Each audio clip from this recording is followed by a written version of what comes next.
Hello, guys. Okay, this is going to be hopefully a long series of conversation between me and my friend. Can I use your real name? Yes, I will. Yeah, sure, go for it. I will. Okay, so yeah, me and Alex we plan to start discussing geopolitics and all the problems in this broken world. And yeah, today is actually a really interesting day. It's 2nd of March, and the events which are happening in the world are so many. And the funny thing is, um, even though we live far away from each other, we probably share a lot of same ideas and feelings about the problems. But yeah, I'm gonna ask you a question. Uh, easy one. Did you expect it? The The attack attack on of Iran? Israel and Iran, of Yeah. Israel and America on Iran. I mean, I didn't expect it exactly on that day because I wasn't sure exactly when it was going to happen, but I knew it was going to happen. It's not a surprise that it happened. I can tell They you actually, why it was interesting, why it was a bit surprised. I mean, I was in my other podcast for more than a month since this concentration of ships and military equipment was happening in the Middle East. I was telling the viewers next week it will happen, next week it will happen, and it never happened. And yeah, Alex well, Kreiner, Alex Kreiner, he also said they're not going to make it. They're not going to do it. Trump have fear to do it, but something happened. So tell me, what do you think? What happened? Why he did it? from what I've seen so far, it seems like the Israelis finally decided they would just start bombing Iran, and Trump maybe wanted to wait some more or whatever, but when they gave the signal that they would start bombing Iran, he just went in and joined them. Uh, and I think you saw Netanyahu pushing for strikes on Iran all those weeks that you said it was going to be next week and it was going to happen. He's pushing Uh, in the last 40 years, at least. yeah, but with the build up and everything, he was urging Trump to strike Iran much, much sooner. I don't know why they delayed it so much, maybe because it would have been very obvious at the beginning. Maybe they wanted to uh, try to delay it so that they can catch the Iranians unaware. Of course, that You know, is a you bit know, debatable whether it actually happened or not. I think there is only one, maybe not one, but few countries that were actually captured unprepared. And these were all the vassal states The in Arabic in the Middle states, East. so Yes, yeah. it's so funny, it's so great that this happened. But just think about what kind of. I mean, you tell me, what do you think about the friendship that they have with Israel and America? Now they are Well, totally they're about to defenseless. find out what that friendship actually means. So if you remember from Trump's first term, there's that photo that went viral when he went to meet with the Saudis, and there was him, the prince, and I think it was Netanyahu, the other guy, with the touching the globe or whatever, for trying to get for I mean for actually getting the Saudis on the Israeli side. Uh, and that was actually a much um, older plan to get all of these Arabic states in line. Essentially, they played on the religious differences between the Sunnis and the Yeah, Shias, and because Iran are I think Shia and the other ones are Sunnis. yeah. Um, yeah, and they use that as a basis for getting those states on their side, but essentially they're just pawns to be played because once Iran is over, it probably is not going to happen. But that's what the plan is, that once they finish with Iran, they're going to move on to the next ones. Like, That's true. That's true. um, But you know what I'm asking? What is really amazing? I'm sure you're following the channels in Telegram, and you can see it was long ago stated. that all countries which are helping America will be in a way hit. And I'm actually surprised that Azerbaijan is still not hit because the first 12 day war, this is from where the attacks were mainly executed. And probably they will be hit at some moment. Today, some Kurds regions were attacked by Iran. I think what is interesting to me is why Americans they even didn't bother to inform their allies or even like today. I mean yesterday there was I watched TUI, TUI the touristic company, German tourist company. There's a very big ship, those big ships with 3,500 tourists, uh, which is now stuck in Dubai. All the crazy, stupid people who are going there to make videos, whatever, TikTokers, Influences and OnlyFans the like. Yeah. influencers, all these idiots who are going there, they are now stuck there, and they cannot go back to their normal. I mean, they don't have normal lives, but to their lives. So this is crazy. Don't you think that this is absurd? That they are totally left, and if these brainless people have at least a little I brain. mean, they probably don't mind being stuck in Dubai, But did you watch because the? Did you you watch the know videos?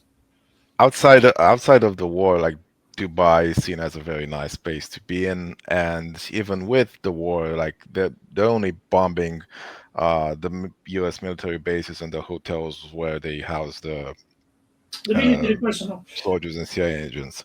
Yeah, So for the influencers, they're probably just enjoying the show and posting online for not completely because clout. I saw. I mean, they don't have a bombing places where I mean the shelters or something, however these are called.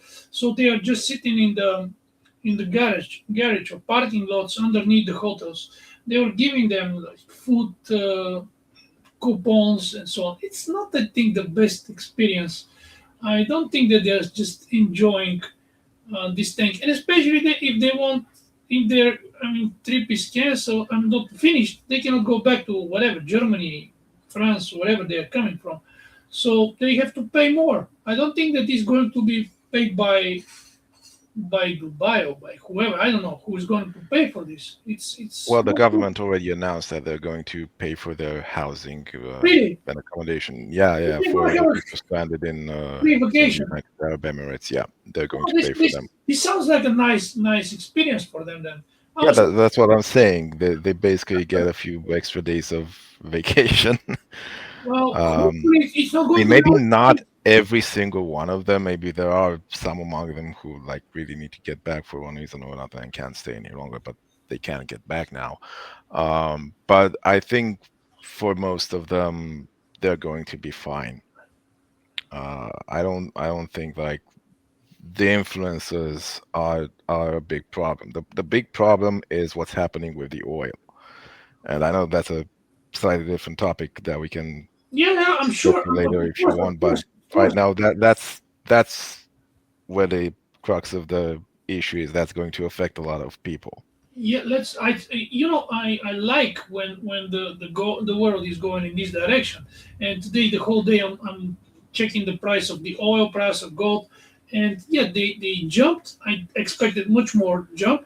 I don't know what is at the In moment the prices of in crude Europe, I oil. think it jumped like 500 times or something like that. I might be wrong on that, but I saw like a very big jump in the price of oil. That Well, I no, I because think yeah, we were dependent on Middle Eastern oil basically, because the American oil is like super expensive, and we're no longer buying from Russia directly. So I think the LNG price jumped few times, but the crude oil, I think it jumped with 10% or something. We can always check, but it doesn't matter.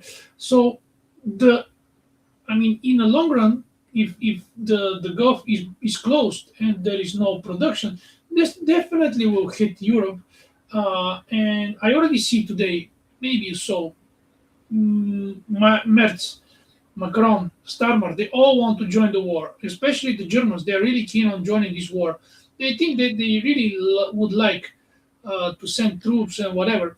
So, what do you think about Yeah, this but type of Europe, them which and what army?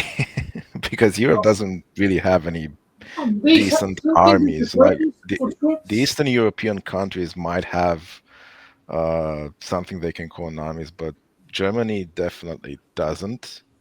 Uh, and France, okay, they have equipment, sure, uh, but I'm not so sure about the state of their army too. But of course, this is not about boots on the ground yet. So France can definitely contribute when it comes to missiles and stuff like that. Germany doesn't really have anything to contribute with, so I don't know what they want to do really. Bretzels. Um, They have bretzels, schnitzel. I don't know. They can provide some food. No, they have a yeah, lot of things. They already even provided too much even if food to in Ukraine. the Zionist circles, like a few years back, Germany was being made fun of because there was that video of German troops training with brooms instead of actual Yeah, no, rifles. I've seen this video. Uh, Yeah, and it hasn't changed since. Like it's probably the same thing. So they, maybe they're gonna go and sweep up the rubble. I don't know. I tried to say a few times already. I think all the weapons that we have in Europe, it's already given to Ukraine to kill Russians, and now that war is not going in the direction which we wanted to go, and not me, particularly not me, definitely not me. I don't care. I mean, I actually support Russia, like I said many times. Not actually not Russian government. I support Russian people because of like 10 years of oppression, forbidding Russian language, culture, religion, and everything else. So yeah, but the Russian execution is funny. It's inefficient. I think one thing I can say, the execution of a war by America and Israel, I think, I mean, you can say what you think about the way how they execute it, but it's the right way to kill people. I mean, you go and kill the leaders. Uh, Yeah, but in a war, you're not really looking to kill people. You're looking to get the enemy into a position where they can no longer respond, so and they absolutely have to give up. And this is what Russia is actually doing, and what Israel and the US are not doing. They did quite the opposite, so actually. you see, you said in the beginning of the conversation, even before we started, we're not gonna we agree, but you see, it's a point where I think we disagree here because I really think that look what happened. I mean, maybe your goal, if you're saying your the goal, the final goal is to conquer and to rule. I mean, to have control on the territory. So this is maybe what Russians are trying to have in the end, because what Israel did with Palestine and with Syria, with Iraq, Libya, they destroy these countries. But they don't have control in these countries. Yeah, So but yeah, these are a bit slightly different contexts because Palestine is not as much of a country as Iran is. So Palestine had like a few million residents, whereas there are 10 million only in Tehran alone. that's a So big difference. That's true. That's true. But there are many differences between them. But what Israel wanted to do in Gaza was the old Zionist trope of turning it into a parking lot so they can just expand. So kill everybody, destroy everything, which is pretty much what they did. So they can just go in and expand. Now, with Iran, they cannot do that because, there's Syria in the way, even though they kind of got Syria anyway. the thing But is, they're going to turn Syria into a parking lot before they actually aim to turn Iran into a parking lot. this Like is my if they, question. How do you see exactly the future of Syria first, or the now? Because I mean, since Assad was overthrown, I'm not very informed on what's going on into the country. I know there have been atrocities happening when Jelani took over, when his militias were just going around slaughtering people. I don't know if that has changed. What I can tell you is that it's in full control. So Israel is in full control of Syria. The Julani is we can I can treat him. I treat him as a Mossad agent. Actually, today Al Qaeda announced that they're going to fight Iran and protect. Obviously. Yeah, yeah. So they're there because they were. I mean, everybody knows. Like people like me and you knows that Al Qaeda, ISIS, all these organizations were created by By Americans in Israel, Israel. yeah. But now they announced it officially, and that's what I'm trying to say here. That Syria is I treat it now as a Israeli controlled territory, which can be used against Iran.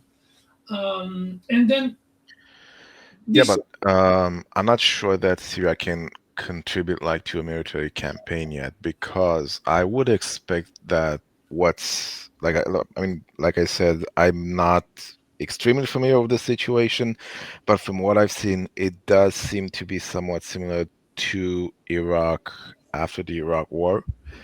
Um, so, it took them a lot of time to become a somewhat functioning country, to have some institutions where they can actually, you know, cooperate towards a certain goal, or a national goal, which a military campaign definitely is. I don't think Syria is in the position where they can conduct a military campaign. no, Maybe they can send some militias here I and agree. there, but those are not going to be able to produce any significant impact. Maybe they can use them as backup for Israeli invasions or things like that.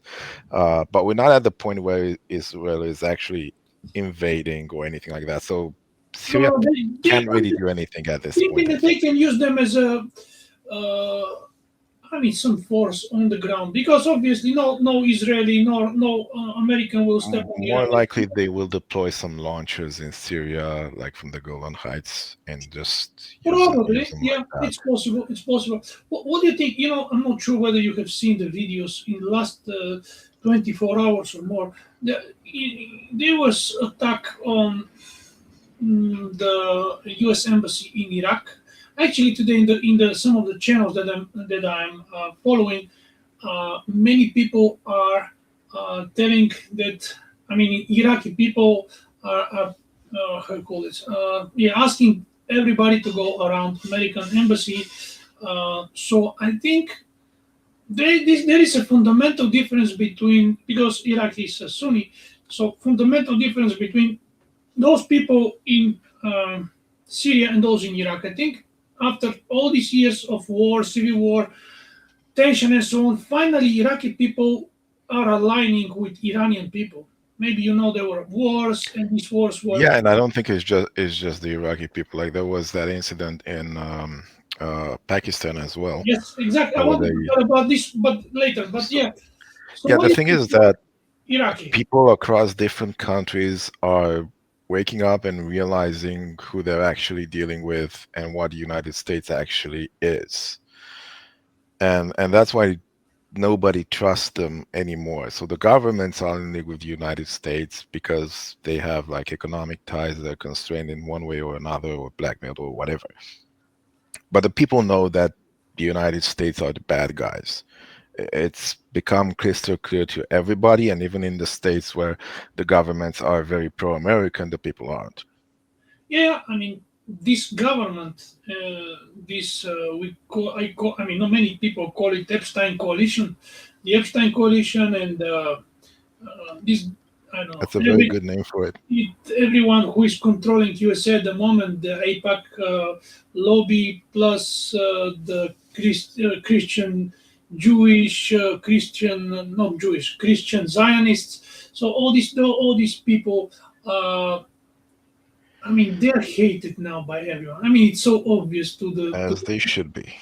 normal And Americans. They see through these people, not like it's very transparent. Their lies, their deceptions for many years, but still they have extremely a lot power, control of media, and government is there. Military forces are there. So my question was to for Iraq. How do you think is it possible that the Iraqi people can stand? Because I think this is possible, but you can tell me if it's possible that they stand and remove their bases because they want to remove Americans from their soil for a long time already. I think 3 or 4 years, and now there's an opportunity for this. How do you think will this thing happen? I mean, in theory, they can do that, but again, I'm not entirely sure what the situation in Iraq is. Like, if, for example, they were armed the way Americans are, it would be much easier for a popular uprising to take place. They probably aren't. So, it depends on a lot of things, but in theory, they can do that, because in order for the Americans to enforce anything, they would need boots on the ground. So even if they have their bases, if some very determined Iraqis just storm the places, there might not be much the Americans would be able to do. Like, if you remember um, there was that incident where they also made a movie about it, and blame it on Hillary Clinton when in where some embassy was stormed. I'm trying to remember all the details now. Yeah, I think I remember. Uh, I think it was they in. managed to hold off, but barely. And that was a very disorganized mob trying to storm the place. Like, it wasn't an actual properly planned assault. They just went there and started shooting, rockets at the place, and that Well, was this might pretty happen much it. because yesterday they killed already, I think, 9 people from the protesters from Iraqi protesters around the U.S. embassy, and I expect tonight to happen something like this.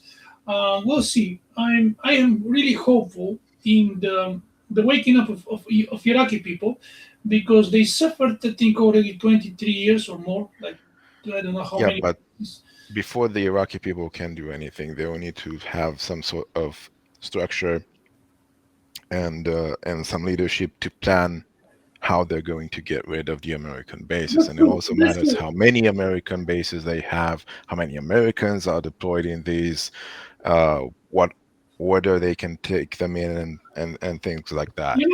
Don't forget what happened in Afghanistan because I remember when something started happening there, the media, I mean our mainstream media was telling us at least 6 months, 7 months are necessary for anything to happen for, and then you think uh, they say like for example today, and then on the next day they say, You I mean when think the maybe Taliban took over after when on Biden's watch? so sorry what did you say? Are you referring to when the Taliban took back Afghanistan? Yeah, exactly, exactly. That's what Yeah. I'm telling you. That it happens so fast. So then they say 2 months, but it happened actually in less than a week, in few days. So they didn't have time to withdraw. People were hanging on I the. mean, it was they kind of took over after the Americans withdrew, like immediately after they just went in and swept in and took over. Um, but you still have active bases in Iraq with actual Americans stationed there. So Yeah, but they are constantly bombed now. They are bombarded at the moment now by Iranians. I'm not sure how much of the missiles are successful, but still this I think gives wings to people. I mean they see this. I'm sure they see Americans as an enemy there, so they will not be. They will take their chances. I think we'll yeah, see. this can definitely be a factor. But again, whether the people take their chances or not depends very much on whether they have leadership for that. That's true. I can agree. I Because if they don't, at best it's just going to be a repeat of that situation I mentioned with the movie that was based on it. I forgot where exactly it happened. what is interesting because we're going slightly eastwards, and you mentioned already Pakistan and what is happening there. So I want to push you a bit further and ask you what you think about the visit of Modi in Israel because I think this is a groundbreaking thing. This is a colossal thing for me. But what do you think? Did you actually saw the video coverage, what he was speaking in the Knesset, whatever it's called, the Israeli The Knesset. parliament. No, all I saw was that part where they took him to a Holocaust museum and he started worshiping the fire and the flowers. That was pretty funny to watch. Yeah. So um, yeah, I don't concern myself much with India because aside from the economic aspect of it, India is not really relevant to anything else. Like when it comes to war and military and things like that, India is a joke. Uh, so I I don't see what India can do about the current situation at all, except don't maybe make underestimate some. Bollywood. You know, the thing is, I can tell you what I think. At least how I see it. I think it's big because this is probably the most important country in BRICS, and Iran was the sixth most important country in BRICS. And this alignment with Israel is, at this exact moment, meant to me the destruction of BRICS. So this is a right No, effect. because India has always been aligned with Israel. Like Israel has always been very, very popular in India, and the leadership of India, like Modi and his cabinet and everything else, have never been against Israel or said anything against it. So they've always been very pro-Israel as well. So India being friendly with Israel is nothing new because Indians, well, they generally try to be friendly with everyone when it comes to foreign relations. So it's not India pivoting towards Israel or anything like that. They're just doing the same thing they've been doing all the time. And I think that Putin and Xi and everybody else were aware of this when they started BRICS. Maybe it's possible, but to me, taking part in this conflict so obviously, it's a problem. I mean, for sure, it's a I problem mean, for India Iran. might turn out to be a mediator. I kind of doubt that they will have that influence, but if they are going to participate at all in this whole thing, I think that's the role they are going to take. I don't think they would do anything I else. don't think they can be mediator, but what I definitely heard that uh, Americans will be needing bases in India to refuel some of their aircrafts in order Yeah, for. and they will get them. So this is one thing. Maybe this is sufficient. I don't know, but it's to me it's big. Still, it's big thing. I don't know. Maybe you don't think it's so big, but to me it's an annoying thing, at least.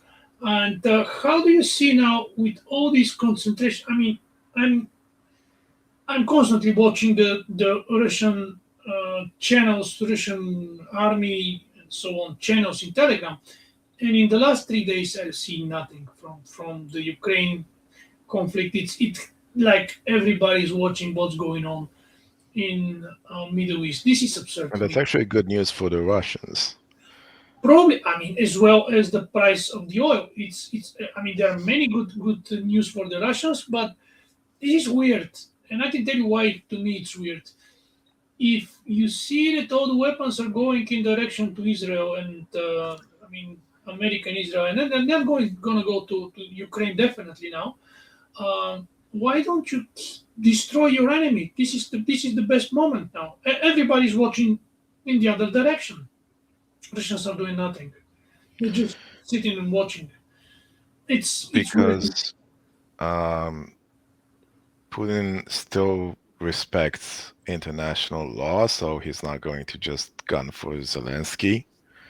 That's how the whole thing was operated. Like, if Putin wanted to bomb Kiev on day one, he could have done that. So There was nothing stopping Putin other than he wanted to adhere to the laws of warfare. you know, And he still wants to do that because he doesn't want to be called a war criminal like Trump and Netanyahu are. And Netanyahu's already been indicted by the International Court of Justice, or what's its yeah, name yeah, exactly? exactly. Yeah, yeah. You know what is funny? Zelensky is not a legitimate president. I think he is already, I think, 2 years or 1 year, at least 1 year after Yeah. his legitimate term had finished. And yesterday he had a post in Twitter or whatever X it's called, where he says that it's not it's the best news is to hear when a dictator was killed. Oh yeah, I saw that. It's so funny. Very ironic. It's very very ironic, yeah. And the thing is, maybe like you said, Russians can destroy Kiev, can kill him. Of course, I'm sure that they can kill him, and they're not doing it. And Israeli, on the other hand, always aim first at the leaders in Lebanon, Palestine, whatever, everywhere. Yes, Now they, on the first moment, they because they've been dealing with let's call them like movements that were kind of organized and had their leadership structures, but they didn't deal with actual big nations, right? Where even if you take out the leadership, they've always got some people who are next in line, and that's what Iran has. So that's why it didn't work on Iran, but it worked everywhere else because there was nobody to fill in the void once the leaders were gone. And that's also one of the lessons that Iran learned. And there are some voices that are saying that Ali Khamenei actually let himself be martyred, yeah, I heard or this. that, yeah, it's very possible. Like his This whole is attitude absolutely towards the possible. whole thing seemed to have been like, But yeah, I've enjoyed my place here. I'm very old now. Probably time he's, for me he's a to go. religious leader. This is whatever you do. If you kill a religious person, this is on goal. This is never a win. And for sure, he did it. Definitely, he didn't hide. And with Well, it's, here's the thing. The Israelis and the Americans actually believe that Khamenei actually led Iran. Like he was some sort of dictator that was controlling the whole thing. I don't know where they got this idea from because that's definitely not how Iran works. And a lot of people have been saying that recently. And like it's all public knowledge. It's all out there. There are many articles written on this topic, but they still went through with this idea that if they take him out, then Iran's going to go into chaos and there's going to be a revolution and they're going to have Pahlavi or somebody else move in or something like that. And what is your that's just crazy. Hmm? actually, yeah, this is crazy. I agree with you, especially with Iran. The thing is, what is your prediction? Because I made few predictions in my other podcasts uh, re- regarding the future of Iran, and I'll tell you. But I want to hear your prediction of the future of Iran now after Khamenei is killed. So right after we had this meeting here, I was reading into what Medvedev said about it, and I kind of agree with him. He I said read, that I read as well Iran, everything, so I'll be interested to hear what you think on this. yeah, so he said that Iran is going to endure, but the price for getting through this and rebuilding is going to be high. Uh, and that's very true because Iran is a very big nation, and it's very hard to like completely eliminate a big nation, especially one with a history and the culture as rich as Iran's is. So they're not Iran is not going to disappear off the map. It's also not There's also not going to be a regime change because Khamenei was actually the moderate guy, which they just took out. The guy that was Ayatollah before him was a lot more radical, actually, because Khamenei actually uh, talked with the Americans for a change. There was a lot of concessions being made, and even though the Americans bombed them twice already, three times now, he was always willing to go back to the table and discuss again. So that's very moderate, right? He's not the, I don't know, criminal baby killing terrorist they make him out to be. So now that they've taken him out, there's definitely going to be some more radical elements taking place, and we're probably going to go back to an outlook on Israel and the United States that was before him with the previous Ayatollah. So they're going to bear a grudge, and that's okay because that grudge is going to keep them safe in the future once this whole thing is over. Um, so yeah, that's pretty much my prediction, I guess. I mean, Iran is going to endure even after all of the casualties, even after all of the bombings and everything. They will rebuild because they will also have help in rebuilding. Russia and China will surely help rebuilding, even if they might not help so much in the war effort. Although I think they have been helping, just not publicly. And whatever leadership is going to be even more anti-American and anti-Israel than the previous ones. That's how this is going to. This is how you see it. Let me tell you what I Yeah, think. My prediction is probably the opposite. So I think by looking at the ethnicity um, ethnicity, I don't know how to say these all ethnic groups inside Iran, I think it's a matter of time of bombs probably for these sub ethnic groups to start, pulling the towards themselves and decide to split the country. I think this is not going to happen immediately, maybe in 2 months, 3 months period. But if the bombing, the sanctions, economic destruction continues, and this is the big difference between me and you probably because you think that China and Russia are helping. I think they are not helping. I think I read some they're not article. helping as much as they should, but for example, the Chinese gave them the information on where the US bases are This and where the equipment is located and where they should hit. Also, where the soldiers were staying in the hotels that also came from China.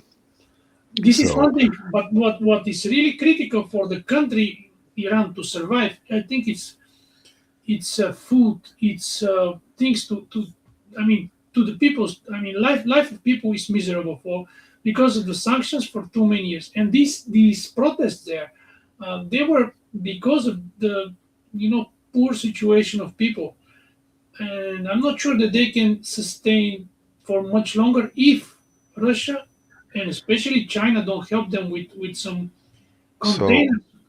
now that you mentioned the protests in Iran, this is, I think, one of the few color revolutions that Americans attempted that actually failed. Yeah, yeah, that's, So wherever they attempted this before in nations that seem to be a lot more united than Iran seemed to be at the time, they worked, but the same recipe just outright failed in don't Iran, forget and even Georgia. even with a lot of more Mossad involvement, Yeah, and in a country that's very harshly sanctioned, and well, like you said, people are pretty miserable compared to other countries.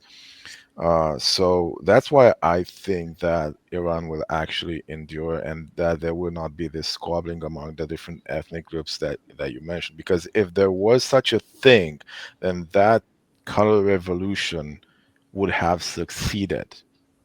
If they didn't do this then and allow Iran to fall then and just allow one group to take over and remove the regime, they're definitely not going to do it during wartime or after the maybe you're war is right.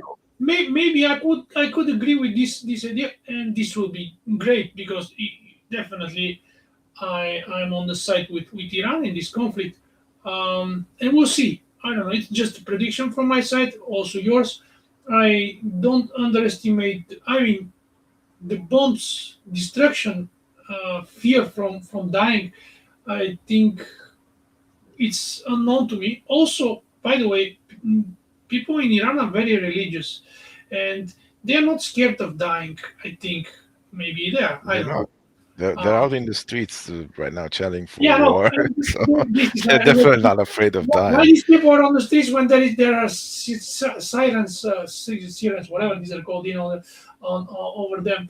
and the uh, bombs are falling on their heads. But yeah, this is maybe the difference. This is why maybe I'm not even able to understand their mentality.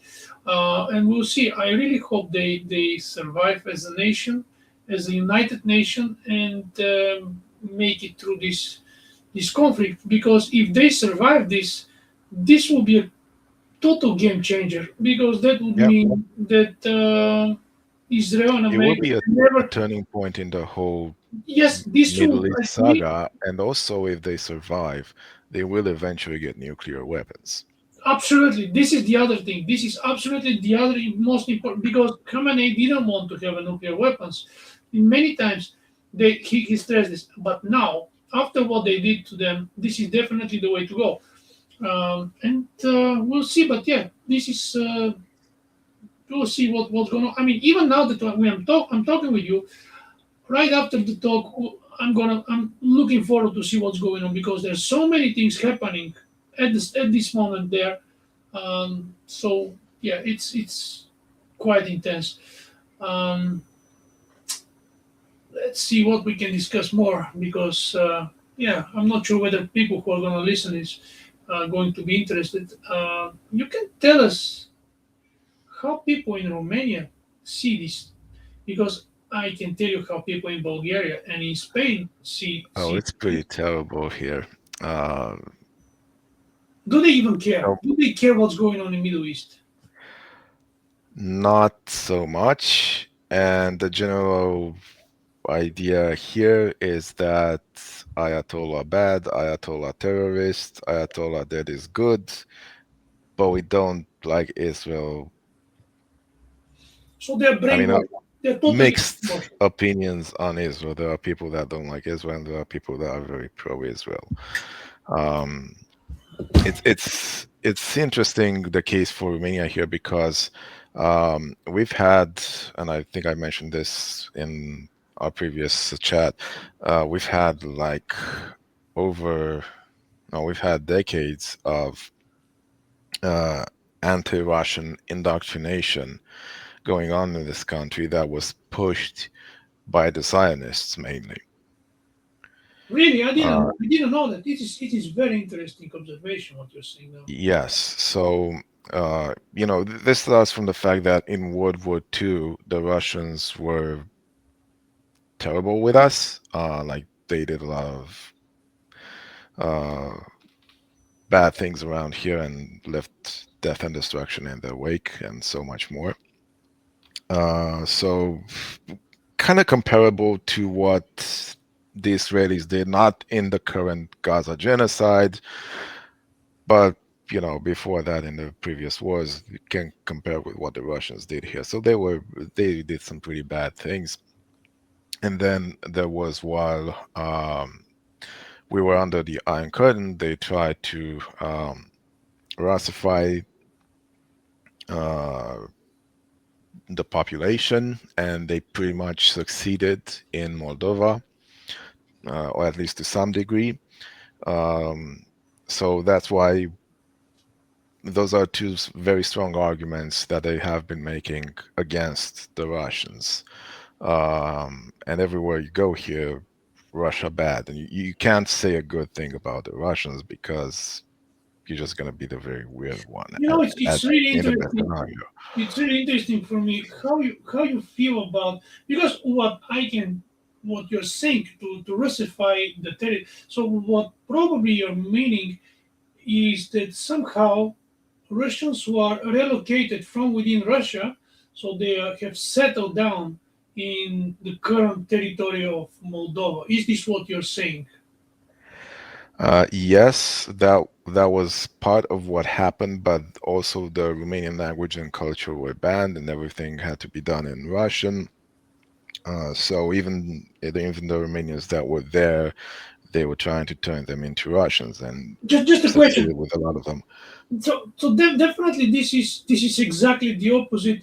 I mean, this is exactly what Ukrainians are doing to Russians now, to ban And they're them doing in. that to Romanians too. I mean, the situation for Romanians in Ukraine is the same. Like they Okay, banned the Romanian language so but the question is, schools. the question. So you're saying during the Cold War, well, while Romania and Bulgaria, of course, were with Russia. That, I mean, because I can say, because actually I'm not sure about Romania, and you can tell me, but Bulgaria was a second or third country who joined Hitler. So we were on the other side. So we lost the war, and Yeah, we were only on the other side initially as well, but then we switched sides. we, we, We we, tend to do that for some reason wait, in wait, wait, these wait, big wait, conflicts. tell me your story. So you were with Russia initially, or with No, Germany? no, we were with Germany initially. So yeah, like us exactly. So what happens is we are So we with had a Germany. coup d'etat essentially done by the king. So what happened was the country was led by the Marshal Ioan Antonescu, um, and he sided with the Germans because we needed to get back some territory from the Russians. So it was in the country's best interest to side with the Germans at the time, and also that they agreed on a bunch of things and hated communism. So that's why we entered the war on the side of the Germans. But what happened is that the communists in the country got the king. Uh, they promised him that he would be able to get control of the country back from Antonescu. Uh, if he would just arrest him and suicide. So the king went and did just that, and then the communists took over, and they banished the king as well. So he was like the When is this completely happening? This the is case. happening. This is happening during the war. When exactly is this? Yeah, it was during the war because we spent the last year or two. I don't remember exactly the period, but the last part of the war, we were on the side of Russia and fighting the Nazis. Not only because we switch sides. Uh, so there are many similarities between Bulgarian history in your history, I guess, because we were also kingdom. Our king was a good friend of Hitler, and we wanted to take some territories, No, Macedonia. King was an enemy of Hitler. Basically, he was Uh, he was um he was so our monarchy was good for like only the reign of the first king, maybe the second one as well, and it just went downhill after that, to the point where nobody trusted the monarch anymore. That's how Antonescu actually got that amount of power where the king couldn't do much about him. so Antonescu Uh, is your prime minister during the war, or I mean, because I have no idea who he is. no, no, I don't think he was prime minister. He was essentially a marshal in the army, and he was given command of not the entire administration of the country, but a part of it, and command over the military, which would have normally gone to the king. I think I could be wrong on this though. That's not a subject I'm extremely familiar with. It doesn't Uh, matter. Yeah, but the thing is, our both countries were part with Hitler, and if you switch side, I don't think it count much. It count well, we much switched because, sides when Hitler kind of started losing as well, yeah, and and we I think we part with Russia only when they are on the Danube already. So they were approaching. So I think we realize what's going on. So we cannot fight with them when they are already on our territory. Probably already have passed through Romania, yes, because well, they came from there. if Antonescu would have remained in power, we would not have switched sides. That's the thing. Okay. We only Anyway, switched sides because the king was able to arrest Antonescu and wrestle power back from him, and then essentially switched sides. And once the war was over, the king was banned from the country, and the country was under the Russian influence, under the Iron Curtain. I think it was the problem with, I guess, the division there. I guess up to now, you can see that most of the people in Romania, no matter what, they are not pro-Russian. They maybe not Russophobic. Now the Russophobia No, in my, farthest thing from being pro-Russian. sorry, Like I what? said, you cannot be pro-Russian in this country. I'm sure, because of history and everything. But you can be neutral, or I don't know, not so hateful. Not not Especially even not even neutral. You have to hate the you have Russians, to hate them.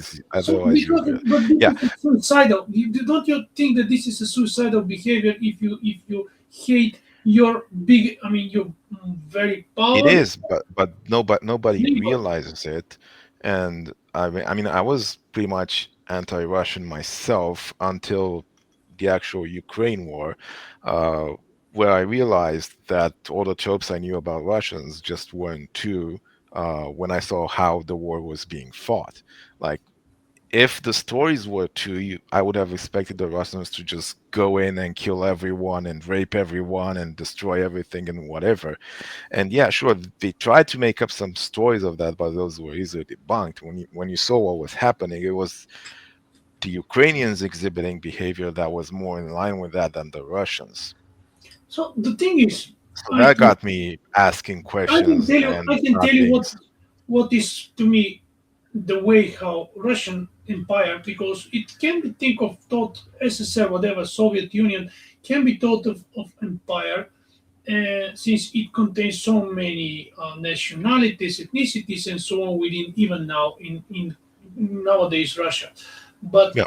it never I mean, it never treated badly Bulgaria. Maybe it have treated badly Romania, probably because of the difference of ethnicity. But I don't think even so that you have been treated maybe that bad during the communistic era.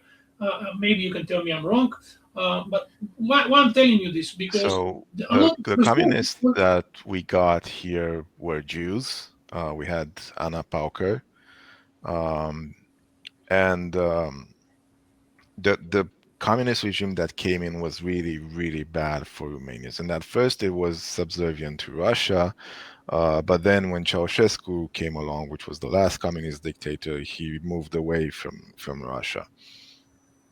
And if we did have any sort of support from Russia, it was not felt at all because of the nature of the communist regime. And at the end, when Ceausescu came around, there was no more support for Russia because he broke ties. I see. The thing is, for Bulgarians, I think it was, so we were satellites. We all were satellites of Russia, of whatever, USSR. But obviously, some satellites were treated better than the others, or even some were treated bad. I can think of like Czech Republic, Poland. I don't think Poland, Czech Republic, or Bulgaria, my country, was treated badly. Maybe Romania was one of the examples where the communist regime and everything was badly executed. So The people, communists did a lot of bad things in this country, like I can tell a you, lot in of my country was murders, the a lot opposite. of people imprisoned for their faith, for just voicing, opinions that they didn't like, and the prisons were very, very bad, like inhumane. Look, And it's also the story of uh, what in English are called the children of the decree, if you know about that. But that came later with Ceausescu. Um, that's one that they want to talk about a lot. So the story, well, it's not the story because it actually happened.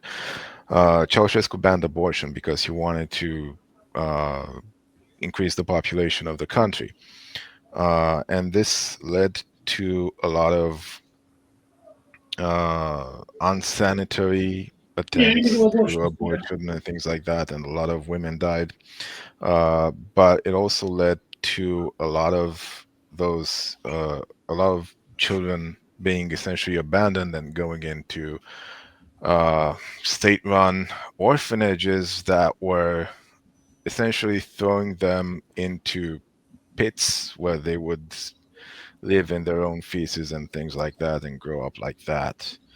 And a lot of them were like really crazy from that stuff, and it destroyed them, destroyed entire generations of people, because a lot of people were born in those situations, like an entire generation of people born in those shit pits. And listen, yeah, yeah, I understand. So That's what the definitely, communists did. definitely, this is showing the real, the real face of the communism in Romania, and yeah, this reveals a lot, and we should speak a lot about this. I think. Yeah, because the communists in Romania, um, most of the leadership of the Communist Party in Romania was not from the elite class or anything like that. They were very much illiterate people who had no idea how to lead a country or anything, and a lot of them didn't have any morals or anything like that.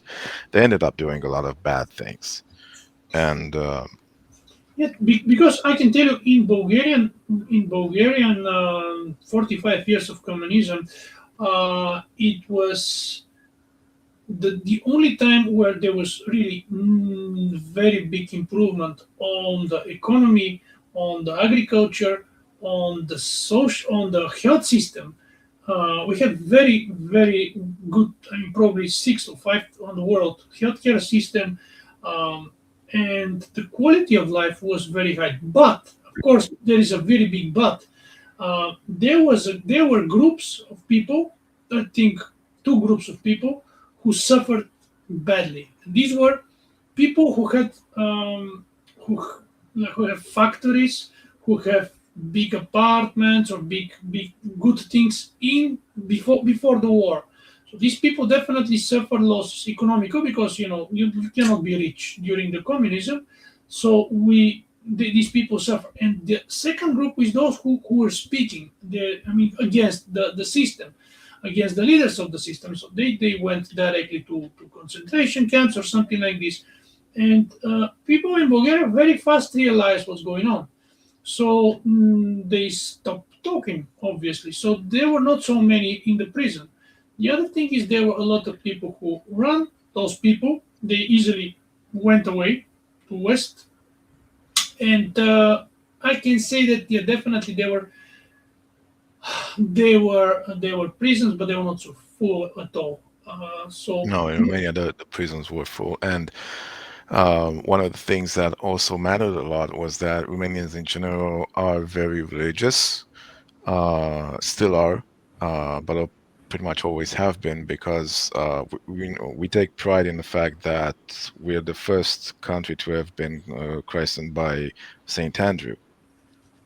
Uh, so because of that, and because the communist regime was very against the church and arrested a lot of the church fathers and a lot of the people, we had the Iron Guard, if you're familiar with it, that yeah, fought against communism.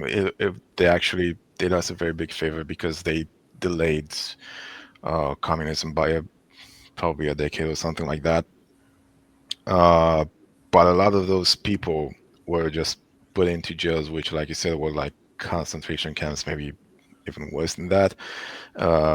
They were brutally tortured there, like every day, until they died, the thing and is, a lot of people were subjected to that. there is a very big difference probably in the mentality of the people because you your nation, was, I'm not sure, but I think not being under Ottoman Empire for this, like we were under We Ottoman were we Empire. were under the Ottomans for a while.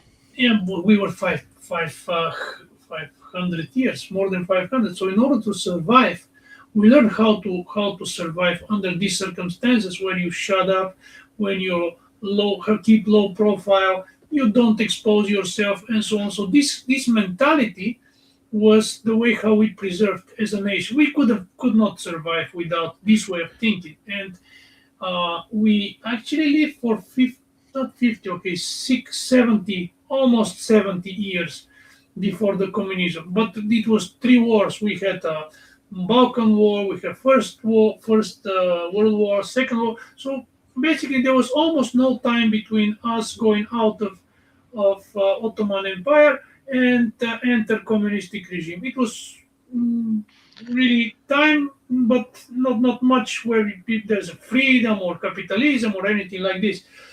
So maybe this is why Bulgarians were very well adapted. They adapted very well to that way of I mean, I could living. make the argument that we also have that because we've also been under Ottoman rule for a long time, and also if you look at Romanians today, they're very much servile to the ruling class right now. They're not really going against it or anything like that. The ones who do are a minority, and Yeah, it's actually a quite a contrast from what we had as opposition to communism during that era. So we had a lot of people back then being very outspoken and very brave and going against the communists. We don't have anyone like that today. We have some very few people who maybe post online and go against the narrative, the official narrative in that way. But there's no like public figure that people can recognize as, a leader of some movement that is against these things, or at least not one that's being taken seriously. So right now we do have that attitude where we just keep our heads down and just not talk about and just accept whatever is thrown at us. you know That's what? not what happened back then, and the Just contrast between now and then is because Romanians have actually grown very very comfortable and lazy with the status quo. you know what is interesting in Bulgaria before, I mean, during the period between the wars, and actually after the end of Ottoman Empire and yeah, the birth of Bulgaria, it's in 1878. Uh, so the birth of Bulgaria was also coincides with a lot of communistic thinkers and communism. I mean, how to say this? People who believe in the communist uh, ideas, Marxists. Marxist, like yeah, exactly. Not only, but yeah, definitely who were part of the society, and they were really. mm they have the energy and the way to describe this idea correctly because I Yeah, believe in this idea as well. I'm not sure this whether is actually an important difference between us because we've had uh, Romania as a nation way before that. So Romanians saw themselves as a nation even before Romania existed as a country. So we had multiple attempts to unite the three principalities that make up modern day Romania, which are Wallachia, Moldova, and Transylvania. Now, Transylvania, for most of the part, was under Hungarian uh, ownership. So the first one was between Moldova and Wallachia. That was under Mihai the Brave. And finally, we had another one much later under uh, under Cruz, I think it was, uh, when they made the proclamation at Alba Iulia to unite the whole all the three principalities. So the Romanian spirit or the Romanian that feeling of belonging to a Romanian nation was present long before Romania was actually a country. And Romanians have always fought for having this country. And I think that when the communists came, this idea of the Romanian nation, they felt like it was under attack from the communists, and they don't feel that anymore now because right now Romania is a member of the European Union. There's nothing threatening to break up Romania or anything like that, or at least not yet. interesting. I don't know. It's because I'm telling you this because the way the adoption of the idea of a socialism over communism in Bulgaria, I think it went very smooth. Smooth, not very, but I think yeah, relatively smooth. It Um, was the opposite here. It was very bloody. and that's exactly what I'm thinking. Yeah, with you, it was not okay. And yeah, like, I don't know. Definitely, some people and some nations can adapt to it. Some others cannot adapt to it at all, and oppose. It But wasn't that we cannot adapt to it because a lot of Romanians actually adapted to communism. It was that communism was against the Christian doctrine. And like I said, Romanians are very religious, and if you mess with the religion, you're gonna get pushback, a lot of pushback. probably this is the dividing. Probably you told it once, twice already, or maybe three times, and I didn't pay attention. But maybe this is the fundamental difference because in Bulgarian, I don't know how to call this, the national spirit itself, religion was very important, but there's something weird there. We we are more, I think, we are more Christians on a paper or formally, In but in theory, that reality, is we are not. most Christians, even in No, Romania. Um, during the so I think it's very fundamental thing during the Ottoman Empire. If you show any signs of Christianity, you're dead. yes, You're dying. You will die.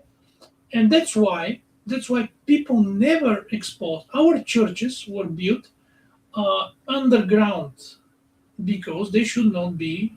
There is some rule in Ottoman Empire that, yeah, the Christ, the cross should be lower than whatever.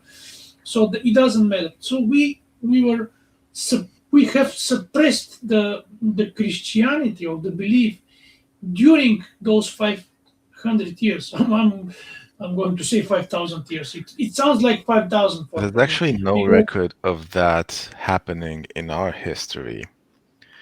Uh, to be suppressed, you don't have. What do you want to say? no, because our history or the history that we are taught doesn't mention anything like that happening. Like now that you mention it, it might have happened, and they just don't want to admit that it ever happened. Like one of our most powerful uh, national stories that is rooted in history is the story of Constantin Brâncoveanu, who was essentially martyred for his faith, him and his entire family.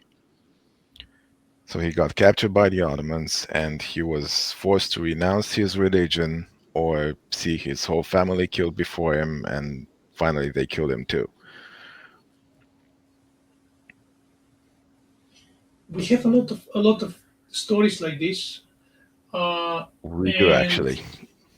they are taught by our best authors through the last century, in the last century. But I think the real, I don't know, the real faith, the real Christian faith, have never been the first thing. I don't know what I can even say. Most of the time, like not most, all of the time, the priests. How you say priest in Romanian? Preot or Popa? Pop. Exactly. We say pop. I thought that this is the same word. That's what I'm asking. So in our national memory, all these priests are not nice people. Are always with some bad connotation with them. They are trying to trick people. They are always with the Turks. They are always not with the Not people. so case in Romania, no.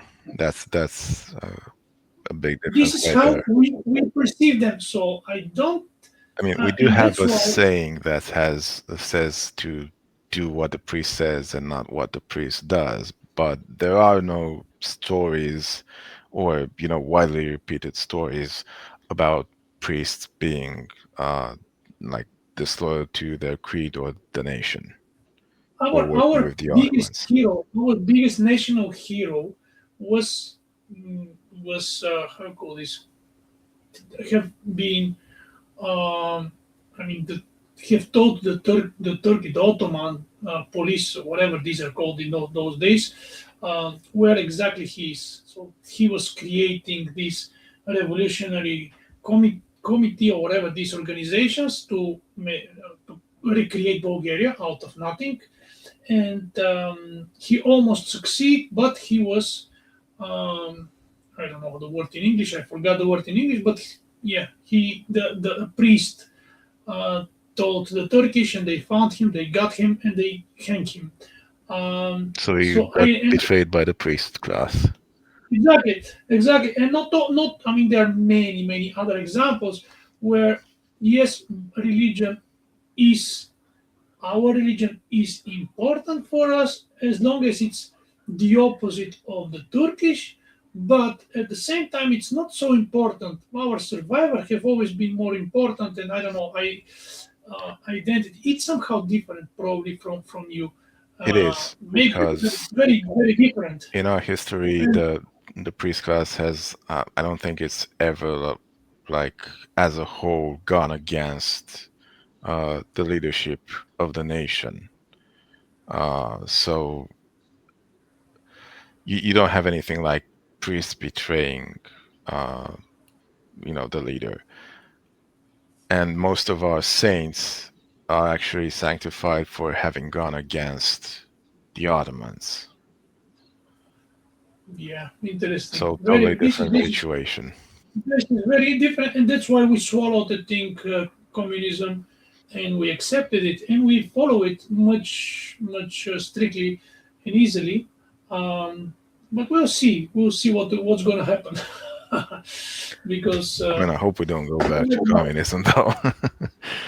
But so and this is maybe going to be our next, because we already like an hour or something we're talking. But I think we have to speak about this because I hear from your words and the way you think about communism. I think you don't like it. Of course, I don't It like it. and of course I like it. This is very fundamental. This is totally fundamental difference because Your if you commie want to, friendship over. probably, I hope not, but Don't we worry. can talk maybe for hours about it.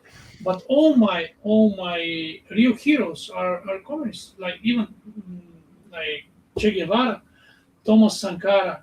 Even today, I shared the image of Khamenei and Thomas Sankara, uh, who who are amazing people. Maybe like my Bulgarian, because there are two very big Bulgarian names, and my biggest hero, Bulgarian hero, is a communist who died from in 18. I mean, he was a Marxist, I guess, but I don't. We have to probably make a whole conversation. Well, probably will destroy you, and you become communist like me, or socialist like me, whatever I am, Marxist like me, What if or it like goes Che the other Guevara. way around? But if you have strength, we can start even now. We can discuss some topics, and I want to hear your Sure, let's go. you have okay. So you're against the idea. Are you so you're against the idea of sharing?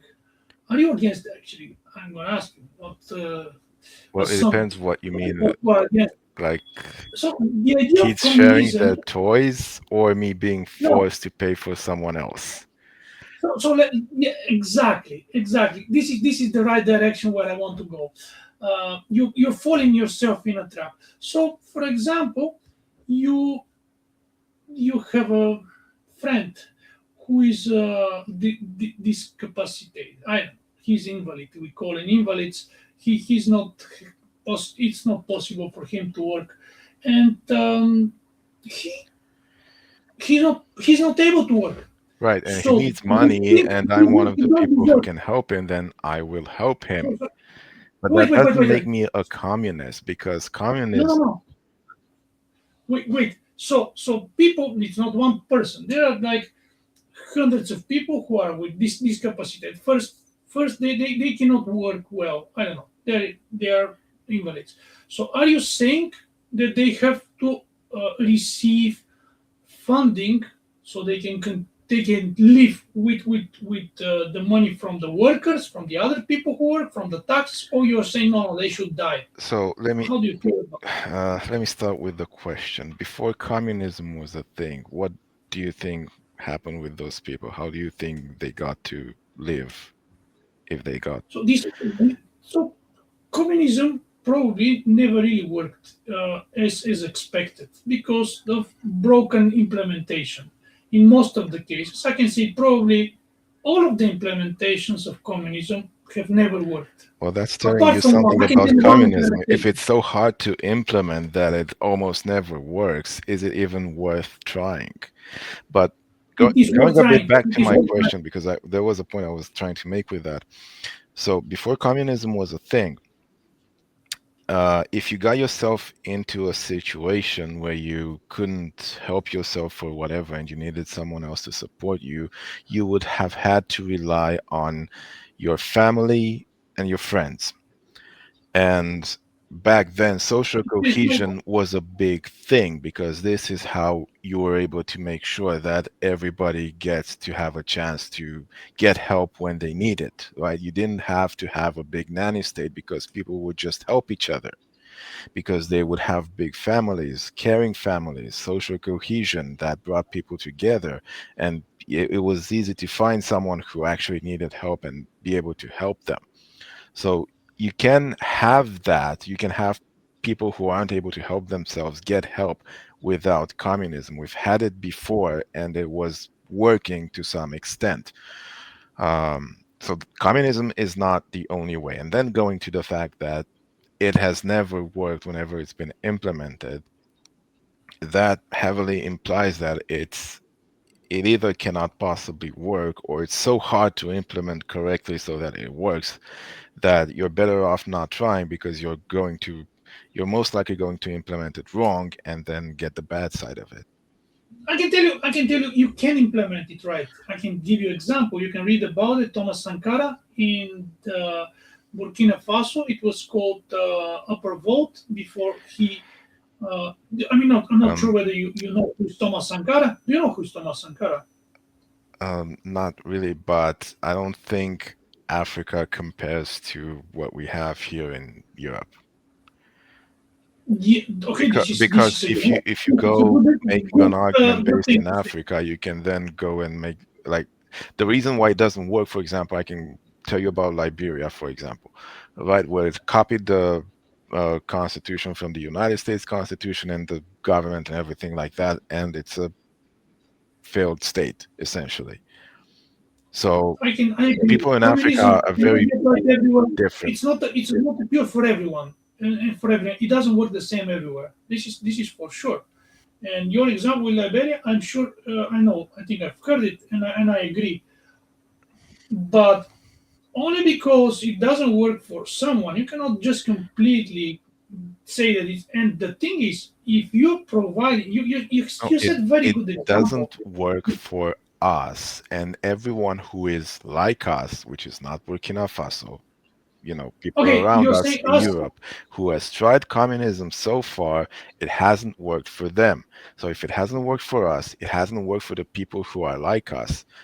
I don't really care that it worked for people who are completely unlike me because they're The different thing, people yeah, who want different things, who do things differently.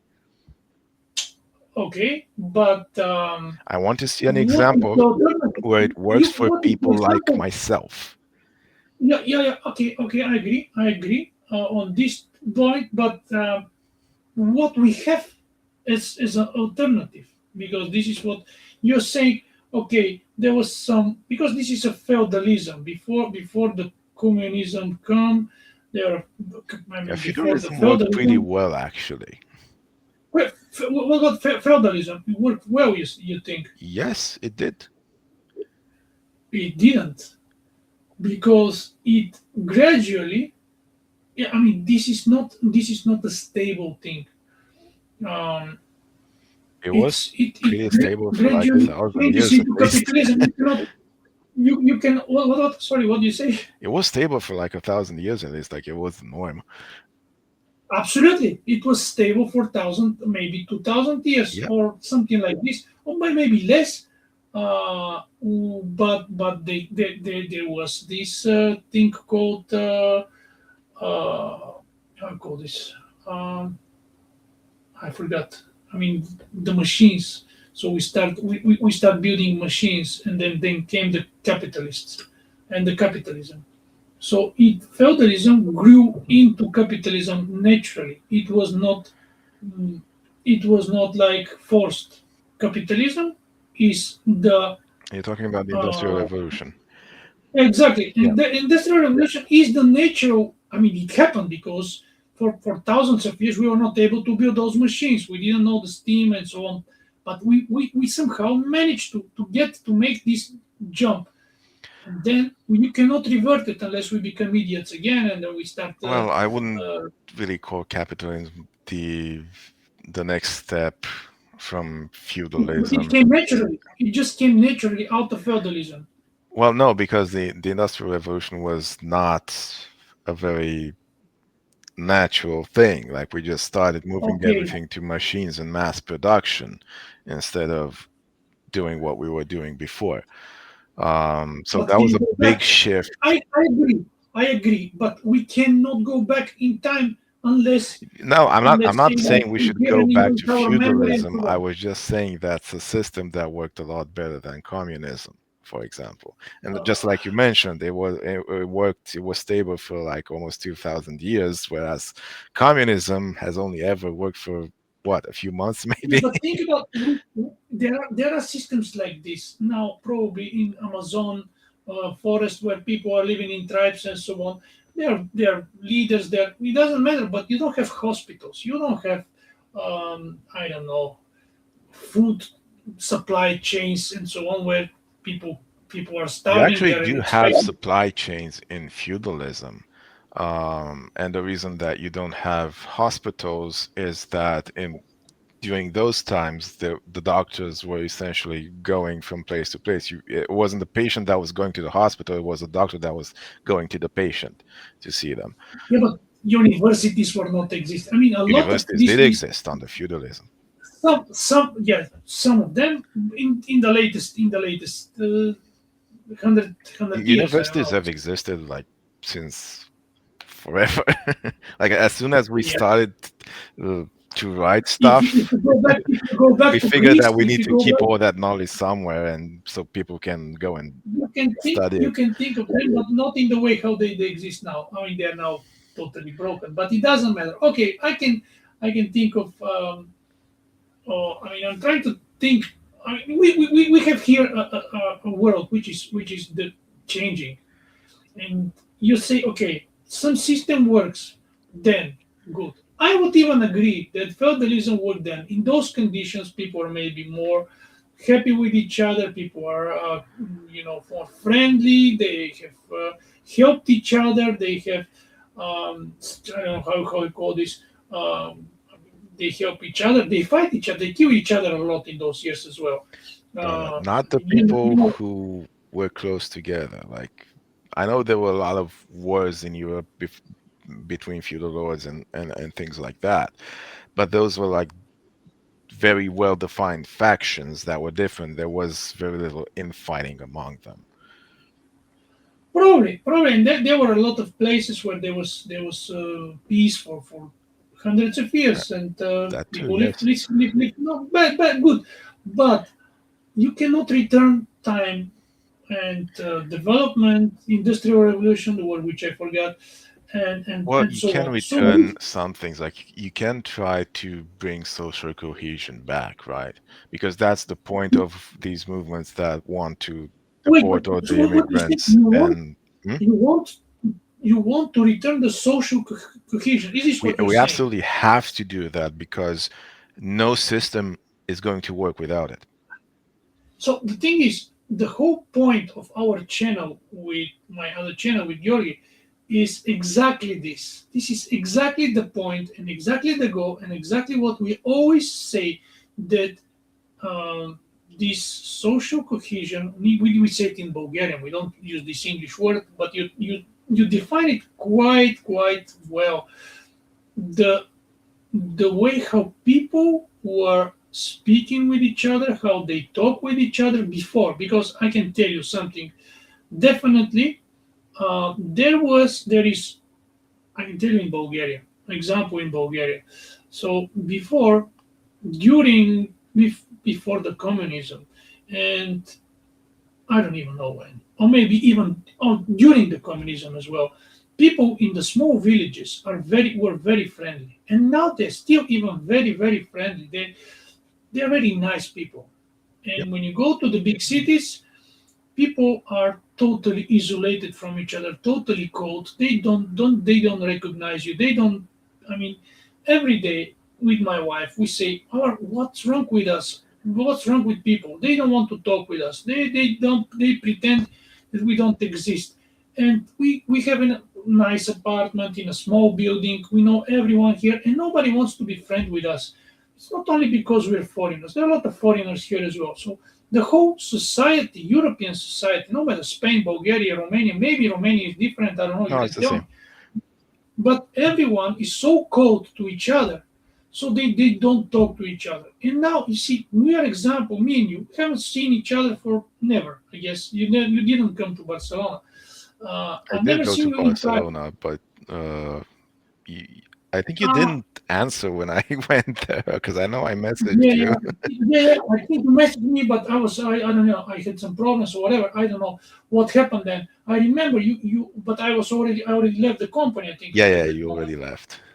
And I went for a And second time, but since you didn't answer the first time, I didn't bother messaging you again. yeah, yeah, yeah, exactly. Anyway, so the thing is, we are example of some kind of, I don't know, friendship or something which grows through space, through time, and this is very rare, and this is usually it never happens. I mean, in this society it doesn't work, especially now. You see, you think about communistic ideas in a bad way. I think maybe in a good way, and a lot of them I think are great, to share, to spread equally to those people who can, those who can, to distribute part of their wealth to those who cannot, freely, voluntarily. Maybe it doesn't work. Most of the time, maybe it doesn't work. Those people who control the system should be really nice. It doesn't happen. Most of the time, it never happens.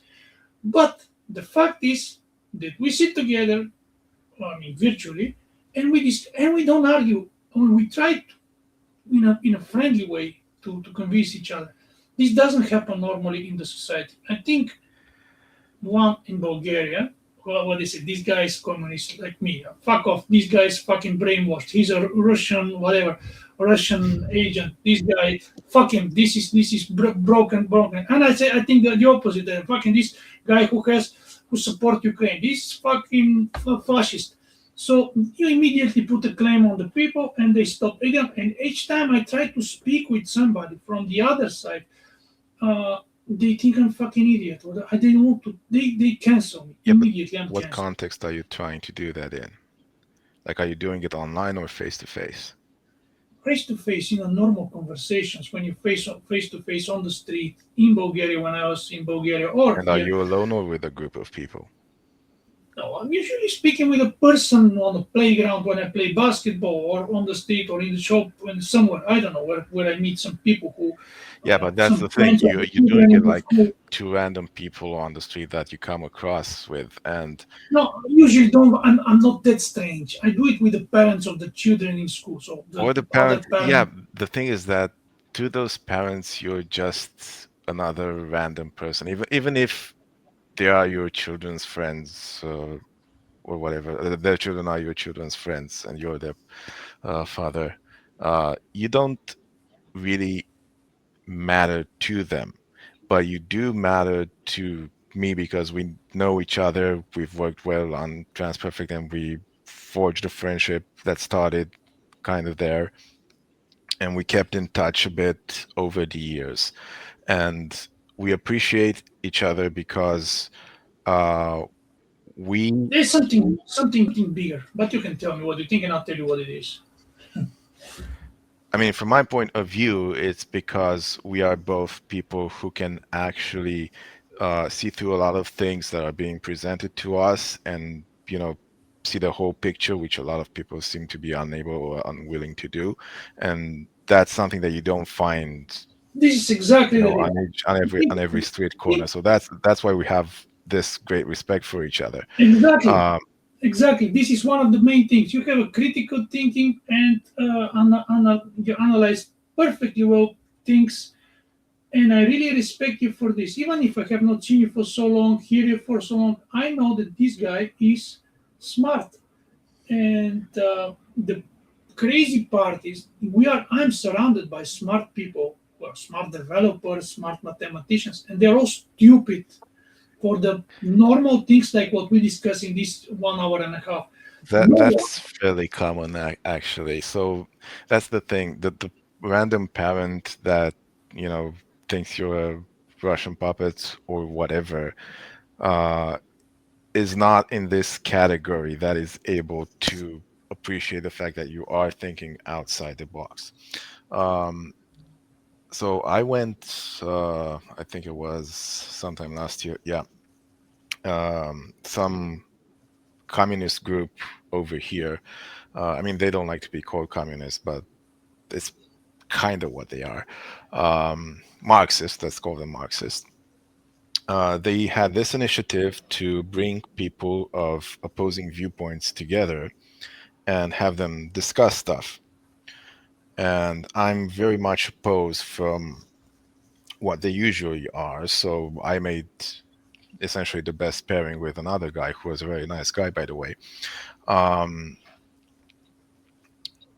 he was not able to see through a lot of things, but we did have a very productive discussion and mutual respect for each other, partly because we were forced by the circumstances of being brought together in this space. And we both essentially agreed to this beforehand. So it was not striking up a conversation about an uncomfortable subject. We went in there knowing that we are going to get uncomfortable, and we managed to learn a lot about how he learned about how I see things, I learned about how he sees things, and where it comes from. And that's the thing, because when you are saying, when someone sees you as a Russian agent, you are making them uncomfortable, and that's not something that they asked for. My situation here was different because we both asked for this. Because when people are out and about, they just want to get some validation. This is what we've become now. They don't want to get challenged anymore, and they don't appreciate that. And in order to appreciate that, in our times, you actually need to have some experience with that to recognize that there is value in it, and that you shouldn't always be in your own bubble, and you should actually actively try to get out of it and hear This is opposing viewpoints. this is the only way to grow. If you don't be challenged and you think you know everything or you possess the whole knowledge, uh, Yes, but you people are social animals, so they have this instinct to just go with whatever the group says and not question too much. And also, this idea that I'm smart, everybody else is stupid, has really gone, has really grown a lot, like in recent years. Like I was, to my shame, I kind of was like that when I was in my early 20s, something like that, when I was writing the atheism wave and things like that. Uh, but eventually I got humbled. And that experience taught me that I should seek out those opposing viewpoints. And that's the thing. Humility is a very much overlooked value, and because people don't see, um, I'm not going to say value again, but yeah, people don't see value in it, but it can actually teach you a lot of things, and it can also keep you from a lot of bad things. And some people learn about this, and they eventually start being more humble and more accepting of other viewpoints, and they are able to discuss and whatever. But most people just start out at not being humble, and they think they got everything right, and everybody else who doesn't agree with them is just stupid. And Yeah, this is a very prevailing mentality right now. I can tell you, I've been through the same process like you.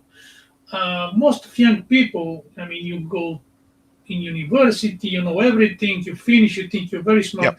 And the most important change in life probably is exactly to understand that you have to be humble in order to continue grow and to be something, because otherwise you have no horizon in front of you. You reach the end, and you really, I don't know. Many people don't understand that. The Yeah, being humble first. Being humble is the starting point.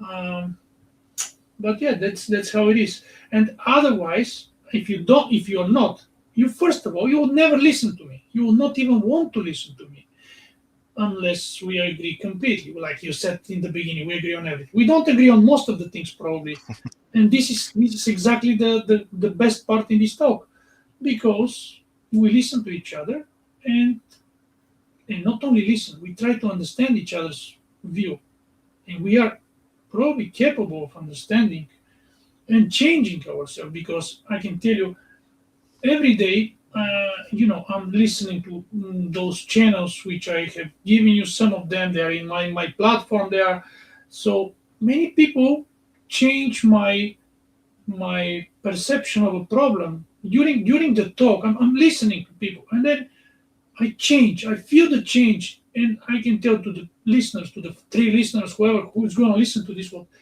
the biggest, I think one of the best feeling is the change, the feeling of a change inside yourself. You suddenly realize that your own old being is different now, and you're different. You know something more. You changed. I think this is the best feeling. And I say to my wife so frequently that I cannot recognize myself when I see my pictures, and I see, okay, I know how I thought like 3 years ago, 5 years ago. It's a different person. It's not me. I'm so different from that person. It's like completely different person. Uh, but I'm Yeah, that's feeling a very happy. good way to put it. And now we're agreeing again. Fuck off. You agree with me because you want to have another talk with me probably, and let's do another talk because we are already an hour and a half or something. I'm just looking at the number here. My wife is writing me something on my phone. I don't want to. Oh, okay. Yeah, so I guess we can Looking continue forward to it. if you enjoy this call. And Absolutely. actually, yeah, I'm gonna upload it now on my channel, which have like 6 people following me, and I'm gonna upload it later as audio on my platform. And you can give this to your friends because you have much more friends than me, and they listen to us and they say, okay, Alex, you're fucking stupid, and this guy is so fucking smarter than you. Well, I think you've talked more than me and said quite a few things very much on point. So But uh, I think you're the smarter one in this one. You win no, no, one no, point. no. I'm humble. Let's make it draw. Okay. You both live with that. Only this time. Yeah, and whenever you want to talk with me, I hope it will be soon, and we should make another one of these talks. Probably it will be great if we do it this way, because with all these events that are happening in the Middle East, everywhere around us, probably there will be something to comment on. Um, and yeah, I enjoy really Yeah, talking let's with do you. it. Okay, let's cut it here. Okay, All right. Thanks very much. thank you. Are you still